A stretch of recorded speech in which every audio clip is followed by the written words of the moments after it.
I'm not great with names always, but Gear Kelmer asks, sorry for asking, first time live. First of all, welcome to the chat.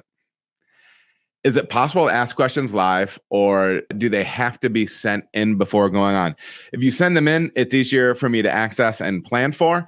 But you can also, as September and June recommends, let them rip live, baby. Drop those questions directly in the chat. And so we're going to give this a shot. Next question comes from Gear. Hey, Adam.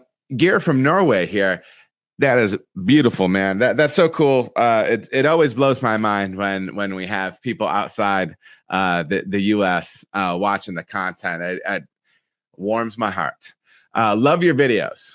Well, thank you.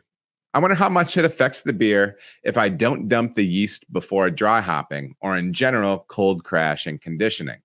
And then he continues a little further down. There is sometimes not the capacity available in a home brewery to do that.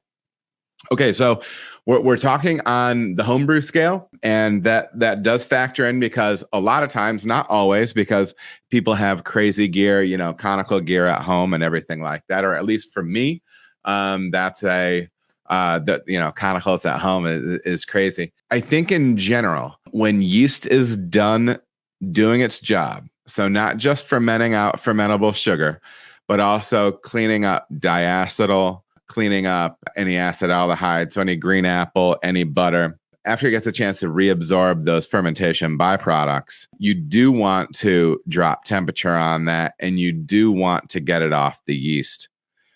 Reason being is long-term storage on yeast can lead to cell walls, yeast cell walls breaking down, raising the pH of your finished beer. The longer it goes on, it can contribute more and more intense flavors. People will talk about, rats. What's the terminology people use for dead yeast? It'll come to me, or somebody will put it in the chat. Typically, those flavors can get, sometimes people will say like brothy or meaty or like burnt rubber. Nobody's coming through on the chat with me for my brain fart here on autolysis. Yeah.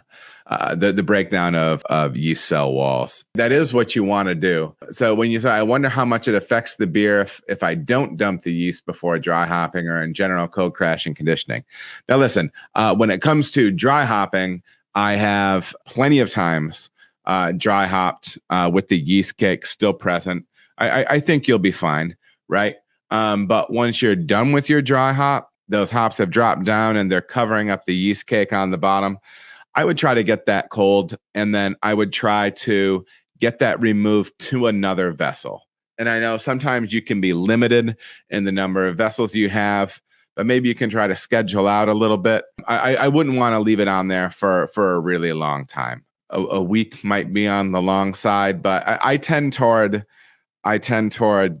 just getting rid of that stuff as soon as you can. But yeah, if you have another fermenter, if you're just going to take it from one fermenter to another, if you don't have a keg to rack it into or something like that, just make sure that every vessel that you put beer in after fermentation is purged with CO2 gas, right? You want to be evacuating that new vessel of the atmosphere in it that can oxidize your beer. So yes, Gear, this is how you do it. So yeah, drop those questions. I appreciate you listening, man. Hugh, I love you too, man. All right, everybody, thank you so much for watching. If you feel as if you got any value out of the video, please like and subscribe. There are also other videos that you can watch. They're gonna maybe be over here or over here. Appreciate you watching.